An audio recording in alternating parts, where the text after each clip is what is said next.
तो नमस्कार दोस्तों, स्वागत है मगन ट्यूटोरियल्स में। उम्मीद करता हूँ सब लोग स्वस्थ होंगे, व्यस्त होंगे, ज़बरदस्त होंगे। दोस्तों, संडे फॉर यू का ये अगला एपिसोड और आप सभी जानते हैं कि इसमें हम आपके कमेंट्स के आमने सामने जवाब देते हैं। तो चलिए देखते हैं किसने क्या भेजा है। यहाँ पे मैं पहला कमेंट लेता हूँ दोस्तों। पहला कमेंट भेजा है विनोद राजभर जी ने। क्या लिखा इन्होंने, देखते हैं। सीधी बात है, इस भर्ती में जनरल को कोई नुकसान नहीं होने देगी सरकार। तो अभी हम यही कह सकते हैं। देखिए, यहाँ पे तो सरकार, अब हम कहें कि इन्वॉल्व नहीं है यहाँ पे विनोद जी। अब चूँकि मामला कोर्ट के हाथ में है, तो जैसा डिसीज़न आएगा वैसा ही सरकार करेगी।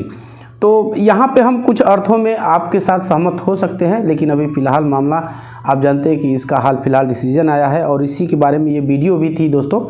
तो अभी सरकार इन्वॉल्व नहीं है। यदि जो चयनित अभ्यर्थी हैं उनको सेटिस्फाई वो नहीं होते हैं तो डबल बेंच का रास्ता उनके लिए खुला हुआ है। सरकार नहीं जाएगी तो वो खुद चले जाएंगे। तो आपने कमेंट किया, इसके लिए आपका बहुत बहुत धन्यवाद। आगे चलते हैं दोस्तों। दूसरा वाला कमेंट है चौधरी जी हैं। इन्होंने क्या लिखा है, तो सर जी अब तो सरकार ऐसे ही 69,000 में घूमती रहेगी। न्यू पीआरटी की बात तो अब छोड़ दो, 2027 तक आपका क्या व्यू है। तो देखिए, मैंने आपके कमेंट का जवाब भी दिया है और मुझे जहाँ तक लगता है मैं अपना व्यू बताऊँ आपको। तो इसमें जो विसंगतियाँ हैं 69,000 शिक्षक भर्ती में, इसको रिव्यू जब इसकी सूची का होगा तो बहुत से अभ्यर्थी जो है वो अंदर बाहर हो सकते हैं। और इस अंतर को पाटने के लिए मुझे ऐसा लगता है कि सरकार को बड़ी एक वैकेंसी लानी पड़ेगी। और देखिए, आगे देखने वाली बात होगी कि सरकार रिव्यू कैसे करती है इस सूची का, और जो भी स्थिति होगी वो साफ हो ही जाएगी। तो जहाँ तक वैकेंसी की बात है, अभी आप लोग निराश न होइए, अभी उम्मीदें बाकी है और आशान्वित रहिए। आशा ही जीवन है, उम्मीद ही जीवन है, ज़रूर वैकेंसी आएगी। तो चौधरी जी, आपने कमेंट किया, इसके लिए आपका बहुत बहुत धन्यवाद। आगे चलते हैं दोस्तों, और यहाँ पे कमेंट है इमरान खान जी का। देखते हैं क्या लिखा है इन्होंने। इमरान खान जी लिखते हैं, ज़रूर लिस्ट फिर बनना चाहिए, क्योंकि जब शिक्षा मित्रों को सरकार ने निकाला था तो ये तर्क दिया था कि ये अनकॉन्स्टिट्यूशनल भर्ती उनके पेट पर लात मार दी। अच्छा, इन्होंने शिक्षा मित्रों का जिक्र किया है और सही बात है, शिक्षा मित्रों के अनुभव में कोई कमी नहीं थी और वो लंबे समय से 10-15 सालों से पढ़ा रहे थे, लेकिन दुर्भाग्यपूर्ण था केवल एक टेट एग्ज़ाम न उत्तीर्ण होने की वजह से उनको सुप्रीम कोर्ट से राहत नहीं मिली और उनकी मिली हुई नौकरी चली गई। लेकिन दोस्तों, यहाँ पे बात थोड़ी सी अलग है। चयन प्रक्रिया कहीं न कहीं चयन प्रक्रिया में घाल-मेल है और इसी वजह से ये सारी दिक्कतें आ रही हैं। अब देखते हैं, सरकार रिव्यू करने के मूड में है और दूसरी तरफ ऐसा लग रहा है, ऐसा देखने में आ रहा है कि जो छात्र हैं, जो चयनित शिक्षक हैं चयनित, वो डबल बेंच में जाने की तैयारी कर रहे हैं। तो आने वाले 1-2 दिनों में सारी स्थिति साफ हो जाएगी। आपने कमेंट किया, इसके लिए आपका बहुत बहुत धन्यवाद। अगला कमेंट देखते हैं दोस्तों। अगला कमेंट है भूपेंद्र पटेल जी हैं। देखते हैं क्या लिखा इन्होंने। विकलांग भी बाहर हो जाएगा क्या सर? देखिए, ये अभी बहुत इसके बारे में निश्चित रूप से कुछ नहीं कहा जा सकता। और यदि कोर्ट का आर्डर आप लोगों ने देखा है और हमने भी बहुत कुछ सारी चीज़ें आपको वहाँ पे बताई हुई हैं, तो यदि आपने कोर्ट का आर्डर देखा है तो वहाँ पे कोर्ट ने साफ साफ कहा है कि जो शिक्षक इस जो रिव्यू में प्रभावित होंगे, यानी वो बाहर जा रहे हैं, तो सरकार बेसिक शिक्षा नियमावली के अधीन रहते हुए उनके लिए ज़रूरी कदम उठा सकती है। तो इतना जल्दी न घबराइए आप लोग। यदि रिव्यू के दौरान कुछ अभ्यर्थी आगे पीछे होते भी हैं, तो हमें जहां तक लगता है कोर्ट के आदेश का ध्यान रखते हुए सरकार इस पर कोई न कोई कदम ज़रूर उठाएगी। तो भूपेंद्र पटेल जी, आपने कमेंट किया, इसके लिए आपका बहुत बहुत धन्यवाद। आगे चलते हैं दोस्तों, और यहाँ पे अगला कमेंट है फैशन स्टाइलिश क्वीन। तो इनका इस तरह से कुछ है, देखते हैं क्या लिखा इन्होंने। सर 66.17 OBC कुछ चांस है न्यू लिस्ट में? देखिए, अभी तो क्वीन जी, मैं यही कह के आपको संबोधित करता हूं, तो अभी तो मामला पुराने वालों का ही फंसा हुआ है। और हाँ, ये संभावनाएं बहुत से लोग जता रहे हैं और हमें भी ऐसा लगता है कि कहीं न कहीं यदि जो OBC और SC जो आरक्षित वर्ग है, इनकी ओवरलैपिंग सही ढंग से हो गई तो जाहिर सी बात है, बहुत संभव है कि इसमें कुछ सीटें खाली भी हो सकती हैं। कोई भी उलट फेर, यहाँ तक कि जो पिछला कटाव था उसको तो आप भूल ही जाइए, कुछ न कुछ इसमें उलटफेर होने वाला है। अब देखने वाली बात होगी कि सरकार ये रिव्यू कब करती है और किस तरह से करती है। तो आपने कमेंट किया, इसके लिए आपका बहुत बहुत धन्यवाद क्वीन जी।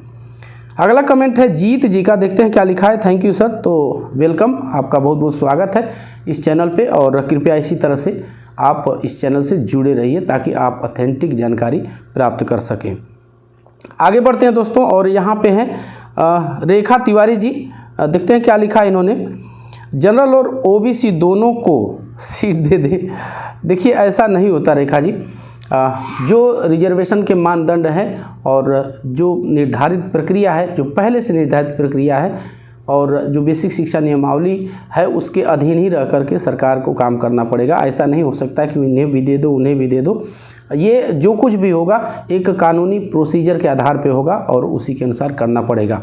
तो देखने वाली बात होगी क्या कुछ इस वैकेंसी में होता है। इतना तो हम कह सकते हैं दोस्तों कि ये वैकेंसी अब बुरी तरह से उलझ चुकी है।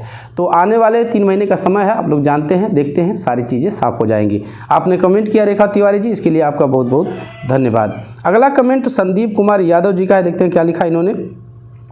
सरकार रोजगार नहीं देना चाहती है। सही कह रहे हैं आप, मैं आपकी बातों से कहीं न कहीं बहुत हद तक सहमत हूँ, और सरकार रोजगार देने में काफ़ी पीछे रही है, और यूँ कहें कि बेरोजगारी की दर इस सरकार के शासनकाल में कहें कि बढ़ी ही है। तो ये एक बड़ा मुद्दा है दोस्तों। आपने कमेंट किया, इसके लिए संदीप जी आपका बहुत बहुत धन्यवाद। आगे चलते हैं दोस्तों, अनुज जी है, देखते हैं क्या लिखा है इन्होंने। कोई भी ओबीसी एनएससी बीजेपी को वोट ना करे, क्योंकि बीजेपी को बस जनरल का वोट चाहिए। बीजेपी गई 2024 स्कैम इन यूपी 69 के। देखिए अब यहाँ पे चूँकि ये एक एजुकेशनल चैनल है और एजुकेशन से संबंधित ही जो भी जानकारियाँ हैं आपको दी जाती हैं, तो हम ये चीज़ें यहाँ पे नहीं कहेंगे। हाँ, ये ज़रूर है, ये एक सामान्य बात है कि जो भी सरकार जनता के हित में कार्य नहीं करती है तो जनता उसके बारे में आगे ज़रूर याद रखती है। तो इतना ही हम कह सकते हैं, हम आगे कुछ भी नहीं कहना चाहेंगे। तो अनुज जी आपने कमेंट किया, इसके लिए आपका बहुत बहुत धन्यवाद। यहाँ पे अगला कमेंट है दोस्तों अहमद जी का, देखते हैं क्या लिखा इन्होंने। न्यू वैकेंसी गई तेल लेने।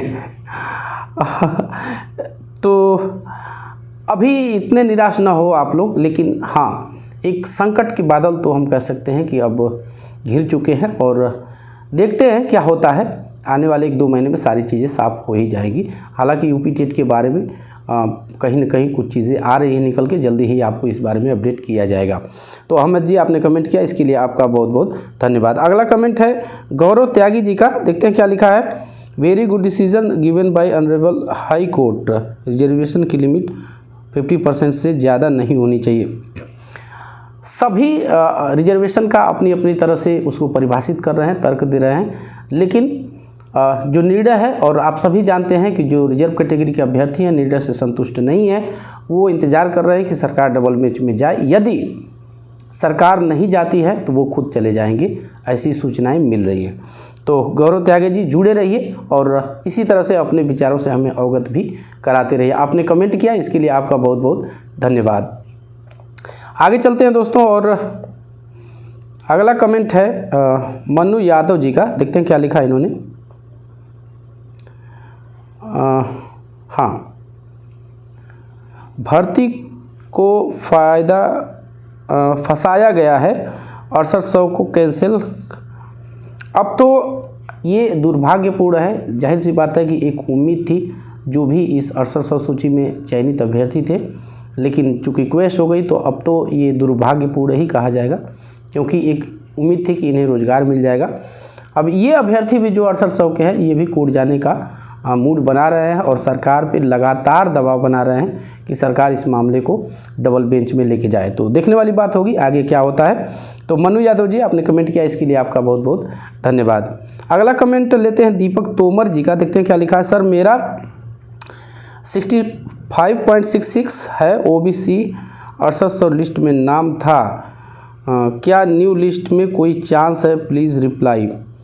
देखिए, सुनने में जो जानकारियाँ मिल रही हैं ऐसा कहा जा रहा है कि रिजर्व कैटेगरी के भी अभ्यर्थी प्रभावित होंगे, यानी 50-50% दोनों रिजर्व और अनरिजर्व दोनों कैटेगरी के अभ्यर्थी प्रभावित होंगे।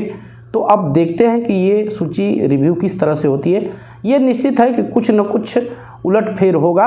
हमें जहाँ तक संभावना है कि इस तरह का उलटफेर होगा, और हो सकता है कि दोनों बातें हो सकती है कि कट ऑफ बहुत डाउन चला जाए या फिर कट ऑफ हाई भी जाने की संभावना बनी रहेगी। तो देखने वाली बात होगी, 3 महीने का समय है, सारी चीज़ें क्लियर हो ही जाएंगी। आपने कमेंट किया दीपक जी, इसके लिए आपका बहुत बहुत धन्यवाद। आगे चलते हैं दोस्तों, और ये कमेंट है कंचन सिंह का। देखते हैं क्या लिखा इन्होंने। Sir, new UP primary teacher vacancy का कब आ सकती है, प्लीज़ रिप्लाई सर। तो ये 69 के वैकेंसी के बारे में ही वीडियो थी दोस्तों। देखिए कंचन जी, अभी थोड़ा सा तो हम कह सकते हैं कि झटका ज़रूर लगा है, लेकिन यदि सरकार गंभीर है, बेरोजगारी की बात को लेकर गंभीर है, तो वो निश्चित रूप से किसी न किसी प्रकार से इस मुद्दे का समाधान करते हुए वैकेंसी के बारे में ज़रूर सोचेगी। और एक तरफ ये सारी चीज़ें निकल के आ भी रही हैं कि शायद सरकार बचे हुए अभ्यर्थियों को समायोजित करने के लिए शायद कोई वैकेंसी भी ला सकती है, लेकिन अभी निश्चित रूप से यहाँ पे कुछ कहना सही नहीं रहेगा। जैसे ही कोई नोटिफिकेशन, कुछ जानकारी, कोई अपडेट आती है तो आपसे ज़रूर शेयर किया जाएगा। आपने कमेंट किया, इसके लिए आपका बहुत बहुत धन्यवाद। अगला कमेंट है संदीप धाकड़ जी हैं, क्या लिखा है देखते हैं।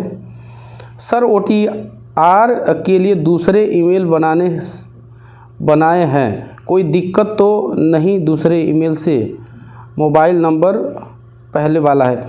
देखिए OTR, अच्छा ये लोक सेवा आयोग, अच्छा ये OTR के बारे में था, और लोक सेवा आयोग ने एक नई व्यवस्था कर दी है यहाँ पे कि आपको जो अपनी पर्सनल डिटेल्स है पहले ही जाके अपलोड करना होगा OTR के माध्यम से, वन टाइम रजिस्ट्रेशन के माध्यम से। और जब कोई वैकेंसी आएगी तो वो डिटेल आपको ज़्यादा फिर से नहीं भरना पड़ेगा, भरना ही नहीं पड़ेगा, केवल आप पेमेंट करेंगे और आपका जो एप्लीकेशन है वो सबमिट हो जाएगा। वो इसलिए किया गया है कि एकाएक सर्वर पे जब बहुत सारा डाटा जाता है तो सर्वर बार बार क्रैश होती है, वेबसाइट सर्वर बैठता है, इससे बचने के लिए किया था।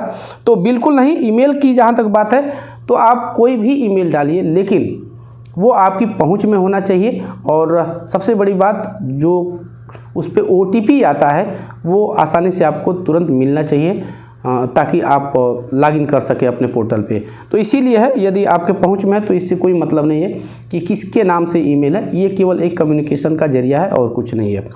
तो संदीप जी, मैं समझता हूँ कि आपको अपने कमेंट का जवाब मिल गया है। तो बस दोस्तों, यही था आज की इस वीडियो में। उम्मीद करते हैं कि आपको ये वीडियो पसंद आई होगी, और कृपया इसी तरह से आप अपने विचारों से हमें अवगत कराएं। जो कुछ आपको लगता है तो ज़रूर अपने विचार व्यक्त करें, कमेंट करें, आप मेल भी कर सकते हैं।